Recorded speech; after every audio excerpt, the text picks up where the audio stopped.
नमस्कार, रात के 10 बजने वाले हैं। वक्त है अपना बिहार का। मैं हूं आपके साथ विभा उपाध्याय और बुलेटिन में सबसे पहले देखते हैं चारा घोटाले में लालू प्रसाद की सजा से जुड़ी हुई खबर।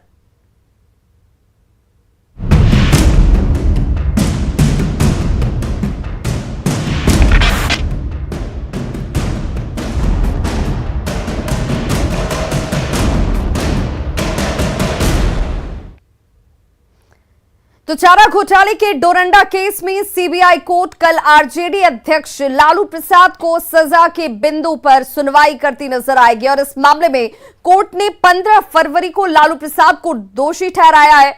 सीबीआई ने लालू प्रसाद को साजिश रचने सहित भ्रष्टाचार के कई धाराओं में दोषी ठहराया है। डोरंडा कोषागार से 139 करोड़ की अवैध निकासी की गई थी। 15 फरवरी को कोर्ट ने 24 आरोपियों को बरी कर दिया था, जबकि 35 को 3 साल की सजा सुनाई गई है। वहीं 38 दोषियों पर 21 फरवरी यानी कि कल फैसला आना है, जिस पर सबकी निगाहें टिकी हैं।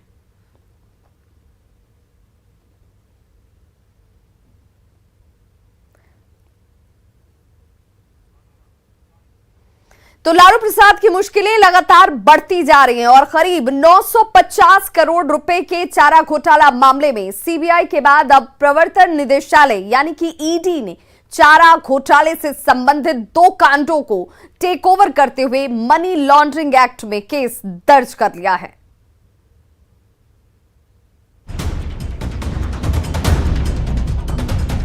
चारा घोटाला में लालू प्रसाद की मुश्किलें घटने की बजाय बढ़ती ही जा रही हैं। अभी पिछले ही मंगलवार को डोरंडा कोषागार से 139 करोड़ रुपए के अवैध निकासी मामले में लालू प्रसाद को दोषी ठहराया गया है। सोमवार को सजा का ऐलान होगा, लेकिन उसके पहले ही लालू के लिए एक और मुश्किल बढ़ाने वाली खबर सामने आ गई। प्रवर्तन निदेशालय यानी ईडी ने चारा घोटाला से संबंधित 2 कांडों को टेक ओवर करते हुए मनी लॉन्ड्रिंग एक्ट में केस दर्ज कर लिया है। इन कांडों में दुमका कोषागार से 3.76 करोड़ रुपए की अवैध निकासी और दुमका कोषागार से 34.91 करोड़ रुपए की अवैध निकासी का मामला शामिल है। और पिछले 1 साल के दौरान कुछ ऐसी संपत्तियों की डिटेल जो है वो ईडी ने खंगाला है, जिसमें कि ये पता चला है कि चारा घोटाला के पैसे जो हैं उस पैसे से उस प्रॉपर्टी को खरीदने का एक अनुमान लगाया गया। तो कहा जा सकता है कि इसी मामले को आधार बनाते हुए जल्द ही उस संपत्ति को, उस अवैध संपत्ति को केंद्रीय जांच एजेंसी ईडी के द्वारा जल्द ही जब्त किया जा सकता है, यानी कि उसे अटैच किया जा सकता है। एक तो पहले ही सीबीआई की स्पेशल कोर्ट ने चारा घोटाला के सभी 5 मामलों में लालू प्रसाद को दोषी करार दे दिया है और अब प्रवर्तन निदेशालय की एंट्री से लालू प्रसाद की मुश्किलें और बढ़ सकती हैं, क्योंकि ईडी की टीम मनी लॉन्ड्रिंग एंगल समेत आय से अधिक की संपत्ति एंगल को खंगालेगी।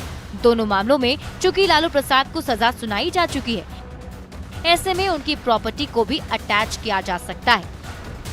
फिलहाल लालू प्रसाद रिम्स में एडमिट हैं।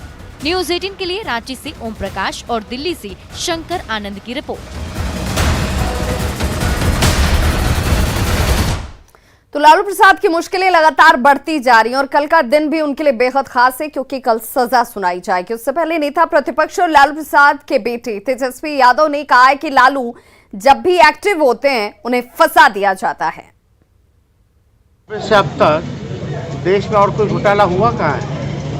सब लोग जान रहे हैं षड्यंत्र है, और जब भी लालू जी एक्टिव होते हैं तब ऐसा काम शुरू हो जाता। तो नेता प्रतिपक्ष तेजस्वी यादव अपने विधानसभा क्षेत्र राघोपुर पहुंचे और इस दौरान वे एक पान की दुकान पर जाकर पान भी खाते हुए नजर आए। देखिए उसकी तस्वीर भी इस वक्त आप देख पा रहे हैं। तेजस्वी के साथ स्थानीय विधायक भी वहां पर उनके साथ मौजूद रहे। तो अपने विधानसभा क्षेत्र तेजस्वी यादव राघोपुर में मौजूद थे और इसी दौरान राघोपुर में कुछ वक्त के लिए पान की दुकान पर भी तेजस्वी मौजूद रहे, जहां पर उनके साथ स्थानीय विधायक की मौजूदगी थी। ये उनका अपना विधानसभा क्षेत्र राघोपुर का। विधानसभा अध्यक्ष विजय कुमार सिन्हा से दुर्व्यवहार के मामले में लखीसराय के डीएसपी रंजन कुमार के खिलाफ विशेषाधिकार हनन का नोटिस लाया गया है।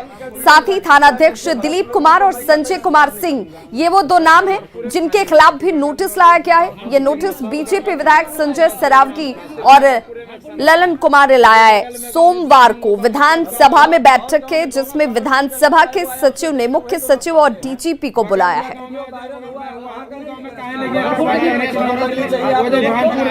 कानून व्यवस्था संभालते हैं आप लोग। जानपुर है वहाँ फिर भी वहाँ कार्रवाई नहीं। लखीसराय में शराब के अवैध कारोबार के खिलाफ अभियान चलाया गया और शराब की कई भट्टियों को यहां ध्वस्त किया गया है। पुलिस और उत्पाद विभाग की टीम ने कजरा, चानन और पीरी बाजार, ये वो इलाके हैं जहां पर अभियान चलाया और तस्वीर आप देख पा रहे होंगे। अभियान के तहत यहां पर शराब की कई भट्टियां जो संचालित की गई थी उन्हें ध्वस्त किया गया। ये इलाका नक्सल प्रभावित इलाका है जहां शराब का अवैध कारोबार हो रहा था। साथ ही पहाड़ी इलाका होने की वजह से शराब माफिया पुलिस के पहुंचने से पहले यहां से फरार हो जाते हैं, लेकिन शराब के कारोबारियों के खिलाफ लगातार अभियान चलाए जा रहे हैं और बड़ी कामयाबी हासिल हो रही है। छोटा छोटा भी कीजिए।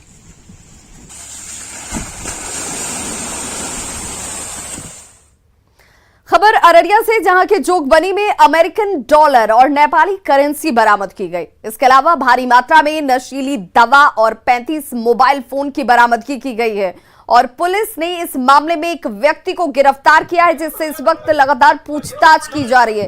जोगबनी थानाध्यक्ष ने यह बताया कि एक घर में नशीली दवा होने की खबर मिली थी। जब छापेमारी की गई तो नशीली दवा के साथ 6 लाख से ज्यादा के नेपाली रुपए और अमेरिकन डॉलर भी बरामद किए गए। जिसमें थानाध्यक्ष महोदय स्वयं छापामारी में गए थे। छापामारी में कोरेस, कुछ नशीली दवा एवं नेपाली एवं इंडिया रुपया का बरामदगी की गई है। नवादा में एक बस से 1000 कारतूस की बरामदगी की गई। पुलिस ने कोलकाता से पटना जा रही बस की तलाशी ली तो इसमें रखे हुए कारतूस सामने आ गए। जिसमें मामले में एक शख्स को गिरफ्तार किया गया है। पकड़े गए व्यक्ति का नाम शिवनाथ प्रसाद कुशवाहा बताया जा रहा है जो पटना में रहता है। ये पता हालांकि नहीं चल पाया कि कारतूस की सप्लाई किससे की जानी थी। दरअसल पुलिस रोजाना की तरह ही इस इलाके में गाड़ियों की चेकिंग कर रही थी। शराब को लेकर ये तलाशी अभियान लगातार चलाए जा रहे हैं और इसी क्रम में बस में कारतूस बरामद हुए।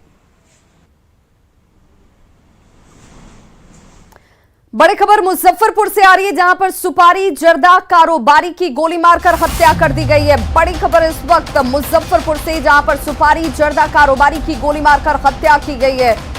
जर्दा कारोबारी गोविंद ड्रोलिया को गोली मारी गई है। लूटपाट के दौरान हत्या की आशंका जाहिर की जा रही है। कारोबारी के घर के दरवाजे पर ही कारोबारी को गोली मारी गई। बाइक सवार 2 अपराधी की संख्या बताई जा रही है जिन्होंने इस वारदात को अंजाम दिया और यहां से फरार हो गए। नगर थाना इलाके की यह घटना, जहां घटना के बाद से परिवार में मातम है, लोगों में भी हड़कंप और घटनास्थल से खोखे की बरामदगी भी पुलिस ने की है। तो बाइक सवार 2 अपराधियों की तरफ से वारदात को अंजाम दिया गया। घटनास्थल से देखिए पुलिस की टीम इस वक्त पहुंची हुई और गहनता से जांच पड़ताल की जा रही है। खोखे की बरामदगी की गई है। सुपारी और जर्दा कारोबारी बताए जा रहे हैं जिन्हें इनके दरवाजे के बाहर ही गोली मारी गई। गोविंद ड्रोलिया इनका नाम बताया जा रहा है जिन्हें अपराधियों ने निशाना बनाया। 2 की संख्या अपराधियों की बताई जा रही है जो बाइक पर सवार थे। फायरिंग करने के बाद ये अपराधी यहां से फरार हो गए। किशनगंज पुलिस ने 4 शराब तस्करों को पकड़ा है जो कपड़े के पीछे शराब छिपाकर ला रहे थे। जी हां, जांच के बाद शराब की टेट्रा पैक की बरामदगी इनके पास से की गई। बिहार में शराबबंदी कानून के लागू होने के बाद भी शराब की तस्करी बंद नहीं हो रही। तस्कर पुलिस और उत्पाद विभाग की सख्ती के बाद भी शराब की तस्करी कर रहे हैं, लेकिन पुलिस और उत्पाद विभाग की सख्ती के कारण शराब तस्कर अपने मंसूबे में सफल नहीं हो रहे हैं और पकड़े जा रहे हैं। किशनगंज पुलिस ने शराब तस्करी के खिलाफ अभियान चलाते हुए 4 लोगों को गिरफ्तार किया है। पुलिस ने इन्हें बस स्टैंड के पास पकड़ा है। गिरफ्तार लोगों के पास से सैकड़ों लीटर विदेशी शराब बरामद की गई है। पुलिस के मुताबिक तस्करों ने पुलिस से बचने के लिए शराब की बोतलों को अपने शरीर से चिपका लिया था, जिसको पुलिस ने जांच के दौरान जब्त कर लिया। पुलिस ने गिरफ्तार तस्करों के खिलाफ नगर थाना में मामला दर्ज करते हुए उन्हें जेल भेज दिया है। पुलिस की कार्रवाई के बाद शराब तस्करों में दहशत का माहौल है।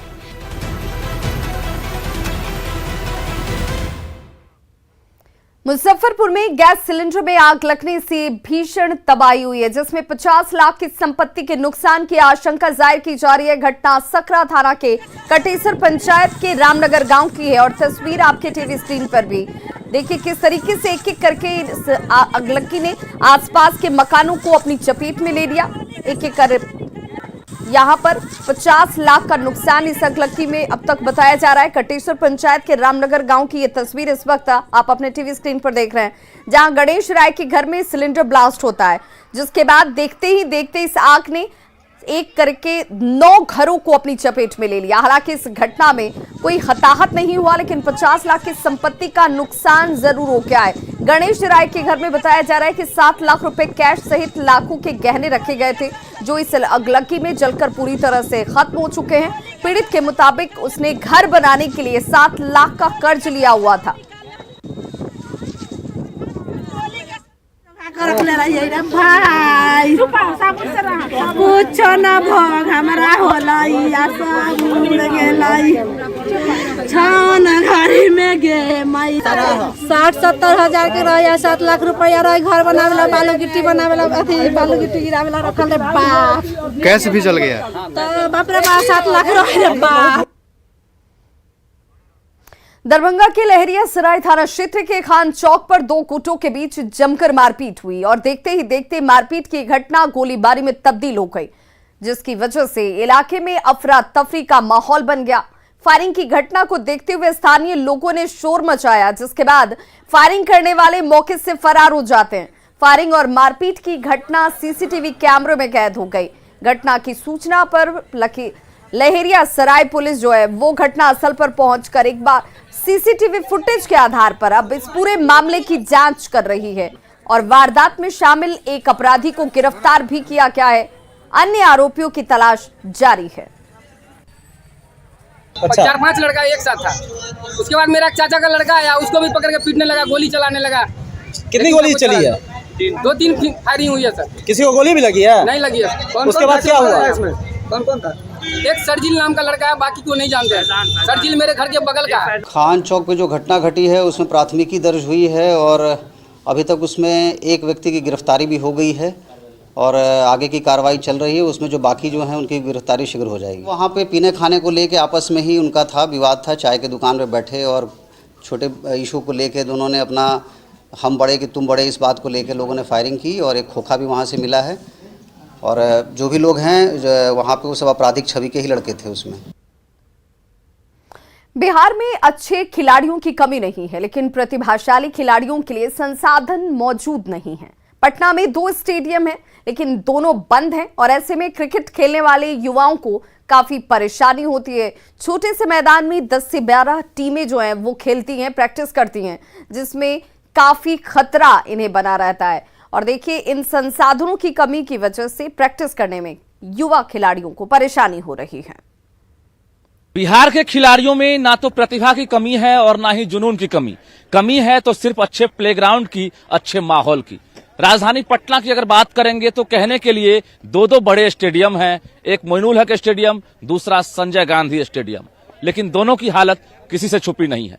इस वक्त हम राजधानी के बीआईटी कैंपस के ग्राउंड में मौजूद हैं और देखिए इस कैंपस की तस्वीर आप कि यहाँ पर तकरीबन 11 से 12 टीम के खिलाड़ी एक साथ बैटिंग और बॉलिंग करते और फील्डिंग करते नजर आ रहे हैं, क्योंकि आसपास में कहीं मैदान नहीं है, कहीं खेलने का माहौल नहीं है। यानी 8 से 10 किलोमीटर दूर से यहाँ पर खिलाड़ी आते हैं, पहले आओ और पहले विकेट लगाओ। तो हमारे साथ कुछ खिलाड़ी हैं यहाँ पर, उनसे बात कर लेते हैं। आप लोगों के आसपास कहीं ग्राउंड नहीं है, कहाँ से आते हैं?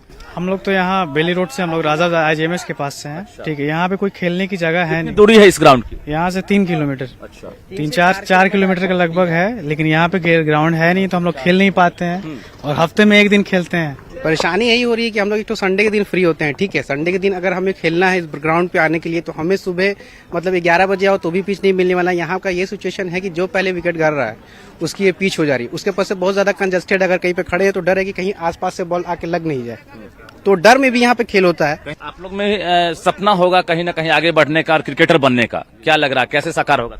सर अगर खेलने के लिए फील्ड ही नहीं रहेगा तो कैसे सर किसी का भविष्य कैसे बनेगा? यहाँ पे देखिए अगर हम लोग खेल रहे हैं और वहाँ पे देखिए ड्यूज बॉल से भी खेलते हैं तो डर तो है। बिहार से सकीबुल गनी ने अभी जिस तरह से अभी 341 रन जड़कर इतिहास बनाया, विश्व रिकॉर्ड बनाया, अभी आपके बिहार से ही हैं और लगातार खेल भी रहे हैं ईशान किशन। जो भी सिलेक्ट हुए हैं जिनकी आप नाम ले रहे हैं वो बिहार के प्राउड हैं, ठीक है। तो एक्चुअली स्टूडेंट हम लोग सैटरडे संडे फ्री होते हैं और स्टिल हम लोग आते हैं और रिस्क के साथ खेलते हैं यहाँ पर, इतना रिस्क होकर तो हम लोग को कहीं भी प्रोवाइड है ही नहीं कि आज आदमी आए और क्रिकेट खेले। ये देख लीजिए कितना गैदरिंग है यहाँ पे, कि देखिए कैसे जो क्रिकेटर हैं, खासकर जो युवा क्रिकेटर जिन्हें सपना है, जिनका कि हम आगे बढ़कर एक नाम रोशन करें परिवार का, बिहार का और देश का, लेकिन यहाँ पर प्रैक्टिस जो कर रहे हैं, देखिए किस तरह से संकीर्ण मैदान में छोटी छोटी दूरियों पर विकेट लगे हुए हैं और 11 से 12 टीम यहाँ पर मौजूद है। इसी में ड्यूज बॉल भी है, इसी में कॉस्को बॉल भी है, तो चोट लगने का भी खतरा रहता है। बावजूद एक जुनून है और जोश है और सपना है, ऐसे में जो खिलाड़ी हैं इस हालत में भी प्रैक्टिस करने को मजबूर हैं। कैमरामैन सुबोध के साथ रजनीश कुमार, न्यूज 18 पटना। पटना के वेटनरी कॉलेज ग्राउंड में डॉग शो का आयोजन किया गया और इस मौके पर दुनिया भर में पाए जाने वाले डॉग्स की कुल 22 नस्लें आज पटना में दिखाई दी। वो केन कोर्स हो या फिर अलास्कान हो या फिर पोलैंड की रेयर ब्रीड कल्चर पोमेरियन हो।